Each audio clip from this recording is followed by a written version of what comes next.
Ito kasi mahalaga ito para sa akin, no? Kasi ako dati, nalilito rin ako dyan. Ano ba pinagkaiba ng me alegro de que versus me alegra que? Leksyon 100. Oh, imagine nyo, 100 na tayo. 8 months ago, lesson 1 lang tayo. Ngayon, lesson 100 na. Me alegro de que versus me alegra que. So, importante rin nating malaman ano yung difference niyan kasi may iba pang mga verb na ganyan, nag-iiba. Pwedeng de que, pwedeng que. Diba kanina may napansin kayo, bakit yung iba que? Yung iba de que. Ayun. So, pag-aralan muna natin, ha? So, bagamat pare-parehong o parehong-parehong ibig sabihin ng dalawang katagang ito sa totoong buhay, no? Yung me alegro de que, tsaka me alegra que, pareho lang naman yan ang ibig sabihin, I am glad that, o masaya ako na, magkaiba pa rin yung kanilang grammatical structure. So yung me alegro de que, kasi dati, no, ang pinag-aaral natin, estoy feliz, ¿verdad? Estoy contento, estoy alegre. Pero meron pang ibang paraan para sabihin nagagalak ka o masaya ka. Yung alegrarse o alegrar, no? So, itong me alegro de que, reflexive verb yan na galing sa alegrarse, to rejoice or magalak. So, dito, yung focus ng me alegro de que, yung may de, no? At reflexive, me alegro, te alegras, nos alegramos, etc. Ang focus, yung subject na masaya. Okay? Kunyari, me alegro de que.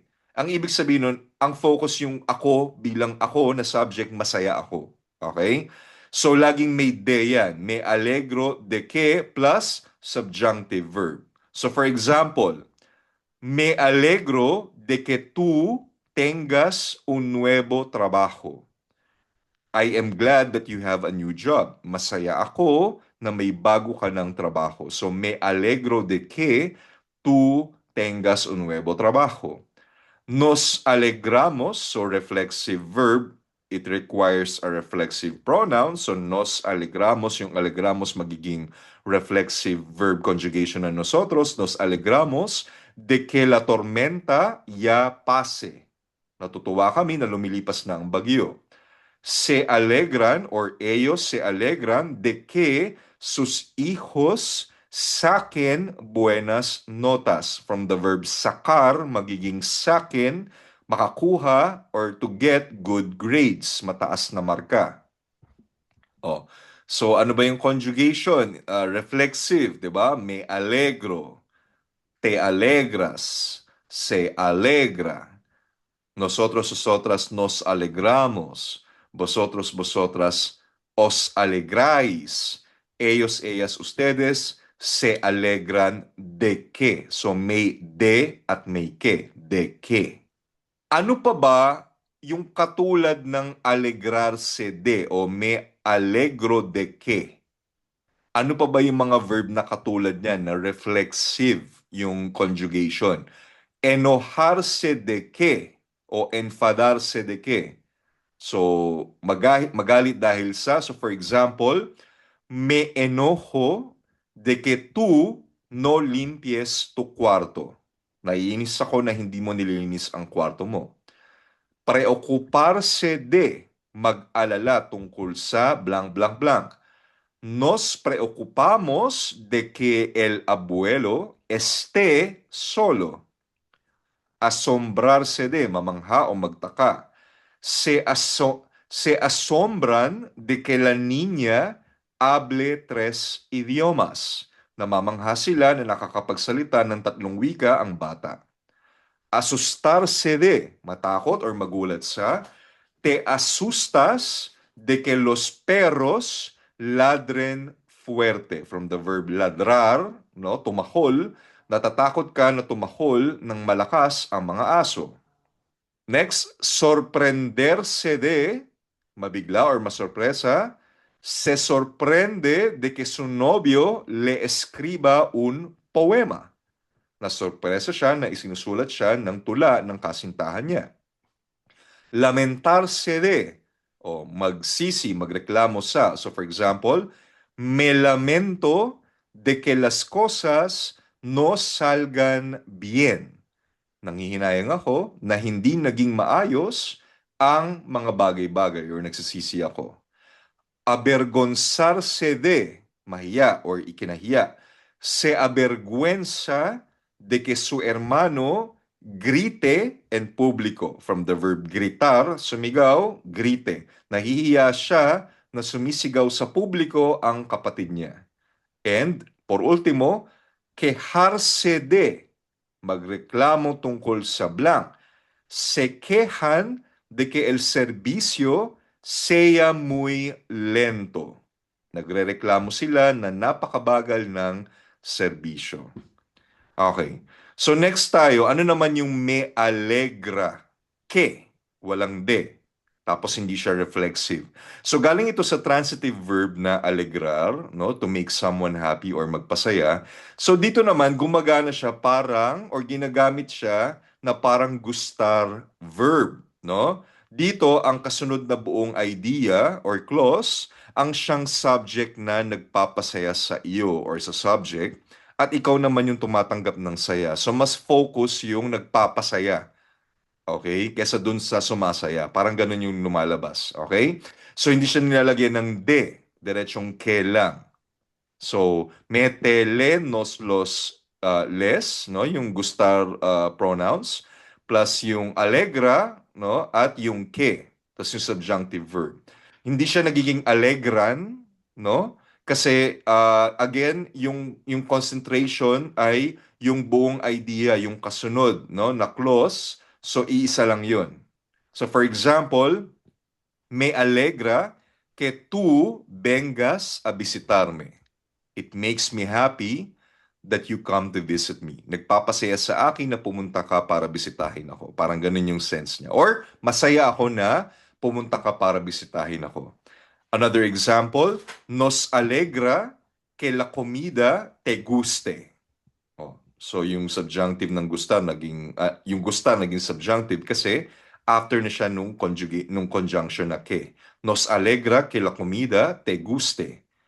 Nagpapasaya sa amin or masaya kami na nagustuhan mo. Nagugustuhan mo ang pagkain. A Maria le alegra que su novio le escriba cartas. It makes Maria happy or Maria is glad that her boyfriend writes her letters.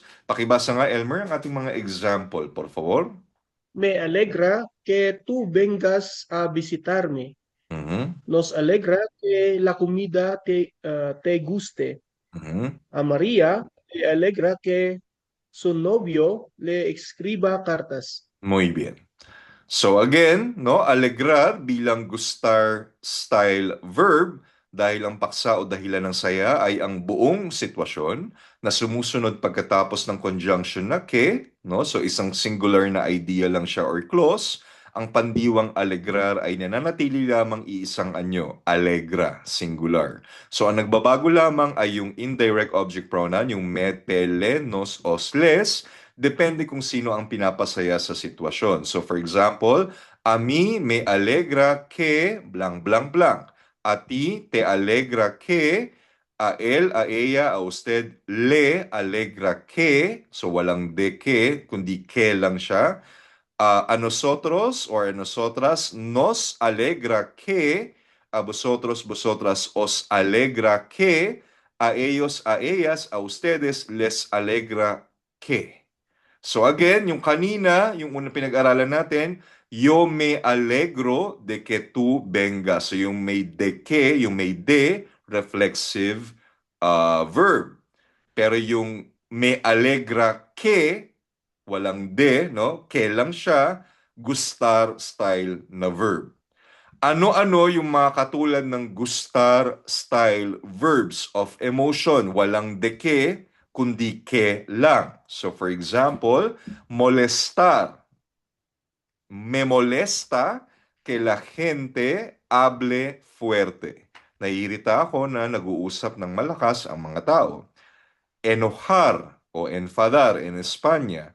Te enoja que tu hermano no limpie el baño. Ikinagagalit mo na hindi nililinis ng kapatid mo ang banyo. Preocupar, nakakabahala na or nag-aalala na. So for example, nos preocupa que el abuelo esté enfermo. Ikinababahala namin na may sakit si lolo. Sorprender, a ella le sorprende que tú hables español. Encantar, nos encanta que ellos bailen salsa. Gustar, me gusta que tú seas honesto. Maravillar, les maravilla que el niño toque el piano así. Tocar el piano, tumugtog ng piano. Asustar, me asusta que la tormenta sea tan fuerte. Doler, le duele que sus amigos no la inviten. Fastidiar, os fastidia que el tren llegue tarde. Oh, pakibasa nga Mark ang ating mga Spanish expression at examples in Spanish, por favor. Okay po. Me molesta que la gente hable fuerte. Te enoja que tu hermano no limpie el baño. Nos preocupa que el abuelo esté enfermo. A ella le sorprende que tú hables español. Nos encanta que ellos bailen salsa. Me gusta que tú seas honesto. Mhm. Les maravilla que el niño toque el piano así. Me asusta que la tormenta sea tan fuerte. Mhm. Le duele que sus amigos no la inviten. Mhm. Isa pa? Os fastidia que el tren llegue tarde. Okay. So napansin ninyo, may mga gustar style verbs kagaya ng me alegra que. Ayan. So meron pang ibang mga halimbawa. Ngayon, for example, sasabihin mo sa akin, Prof. RC, ang hirap naman ng i-distinguish sa ngayon, no? Ng me alegro de que at me alegra que. O pwede mong gamitin rin yung ibang alternatibo kung nahihirapan ka pa. Although I really suggest, common kasi sa mga Spanish speaker gamitin yung me alegro de que or me alegra que. Pero kung hindi ka pa komportable, pwede mo naman gamitin yung estar plus adjective. So for example, estoy feliz de que. So may de. Estoy feliz de que tú estés aquí con nosotros. Another example, estar contento. Estamos contentos de que el proyecto termine a tiempo. Or, estoy encantado de que hables español tan fluido. Percy, pakibasa ang ating tatlong example gamit ang estar plus adjective. Estoy feliz de que tú estés aquí con nosotros. Estamos contentos de que el proyecto termine a tiempo. Estoy encantado de que hables español tan fluido. Ayun. Yung estoy encantado, usually narinig ko yan sa Spain. Ayun. Encantado de conocerle, di ba? Nice to meet you. Pero sa Latin, more on mucho gusto. Okay, anyway, patalastas. Another option or alternative, you can also say, me hace feliz or nagbibigay or ginagawan ako ng ano ba sa Tagalog? Me hace feliz and it makes me happy. Me da gusto. So for example, me hace feliz que mi familia pase tiempo junta. O yun. It makes me happy that my family spends time together. Me da gusto que, or I'm pleased that, mabuti naman at, ayun. So, me da gusto que consigas los boletos para el concierto. Okay? So, sige nga, bigyan ko kayo ng 5 minutes, last exercise natin. I-conjugate ninyo. Completa los espacios en blanco con la conjugación correcta del verbo entre paréntesis en el presente de indicativo. So, forma reflexiva, reflexive verb, o estilo gustar, gustar like, según el pronombre o sujeto indicado al inicio. Ayun. Es una prueba de práctica, emociones y el subjuntivo. So, i-conjugate natin based doon sa mga naka-open close parenthesis na verbs. So, may clue yan kung de que or que, malalaman mo kung reflexive ba yung conjugation or gustar like yung verb. Sige, 5 minutes.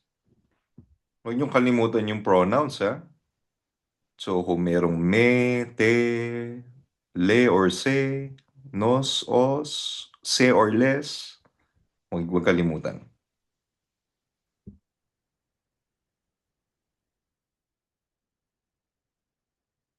Okay. Sige, sagutan natin ng sabay-sabay. Sige. Number 1. Yo blank de que tú tengas un nuevo trabajo. Anong tamang sagot? Me alegro. Alegra. Hmm? Me alegro. Hmm? Me Me alegro. alegro. Me alegro. Tamang sagot, me alegro de que. So, yung clue mo na dyan, yung de, di ba? So, reflexive siya. Yo me alegro de que tú tengas un nuevo trabajo. Número 2. Nos encanta. Ok. A nosotros nos encanta que ellos viajen a Perú mañana. Número 3. Tú te enojas. Te enojas. Ok. Tú te enojas de que tu hermano no limpie su habitación. 4. A mí me molesta que la Muy gente bien. A mí me molesta que la gente hable tan fuerte en el cine. 5. ellos se preocupan. Se preocupan. ¿Se preocupa o preocupan? Preocupa. Preocupa. Tama na yun. Ellos se preocupan. Nilito ko lang. Ellos se preocupan de que el examen sea muy difícil. Reflexive. Nahulot tuloy si Brad Percy at saka ako. Talaga lang Preocupan Ellos- sagot ko, Brad at RC. reflexive yan kasi may de, diba? De Oh, que. de. Opo. Ellos se preocupan de que el examen sea muy difícil. 6. Ella se alegra. May de ba yan o wala? Wala. Wala. Wala po. So, gustar verb siya. Paano mo siya gagawing gustar-like verb, yung alegra? Me Me alegro. alegro. Ella se alegra. Reflexive verb ba yun? Ella le alegra. Ella alegra lang po ba? A ella, Alegra. tama na yung le. Alegro. Tama na yung le. Le, A ella, alegra. le, ano susunod? Alegra. Alegra. A ella le alegra. Ayun. Alegra. A ella le alegra que su novio le escriba poemas de amor. Okay? So, gustar verb yan. Kaya nga may a ella. Yung clue na yun a. Diba? A ella le gusta. Diba ganun yun? A mí me gusta. Number 7, 7. Nosotros nos alegramos. Alegramos. Alegramos. Nos. Nosotros alegramos. nos alegramos. Huwag kakalimutan yung reflexive pronoun. Nosotros nos alegramos de que la tormenta ya pase pronto. 8. A ti te duele que tu mejor amigo no te duele? llame en tu cumpleaños. Te duele. Si A duele. ti Te duele. te duele Duele. que tu mejor amigo no te llame en tu cumpleaños. Ouch. Okay, 9. Ustedes se quejan. Ustedes se Se quejan quejan. de que el tren siempre llegue tarde. Palagi kayong ano yun? Kayo ay nagrereklamo dahil ang tren ay palaging dumarating ng late. Ayun. 10. A ellos blank que los niños hablen quechua también. Les sorprende. Les Sorprende. Y los niños. Les Sorprende. sorprende. Ayun, les sorprende. Sino nakakuha ng 10? Bigyan natin ng $300. Joke. Sino nakakuha ng 9? Meron ba nakakuha sa inyo ng score? One mistake? 8. 8? 8 lang. Sige nga, Elmer, pakibasa nga with the correct answers. Por favor, ang ating mga pangungusap. Elmer, go. Sige. Me alegro de que tú tengas un nuevo trabajo. Nos Mhm. encanta que ellos viajen a Perú mañana. Mhm. Te enojas de que tu hermano no limpie su habitación. Mhm. Me molesta que la gente hable tan fuerte en el cine. Mhm. Se preocupan de que el examen sea muy difícil. Mhm. Le alegra que su novio le escriba poemas de amor. Poemas. Ah, poemas de amor. Mhm. Nos alegramos de que la tormenta ya pase pronto. Te duele que tu mejor amigo no te llame en tu cumpleaños. Mhm. Se quejan de que el tren siempre llegue tarde. Mhm. Les sorprende que los niños hablen quechua, Quechua. quechua, Quechua. quechua tan Ah, bien. okay. Quechua. Muy bien. So Les again, sorprende. no? Kapag reflexive yung verb like me alegro, ang susunod ay de que, may de. Kapag naman gustar like me alegra que, wala nang de. Okay? Any questions, mga kasama? I hope may natutunan kayo today.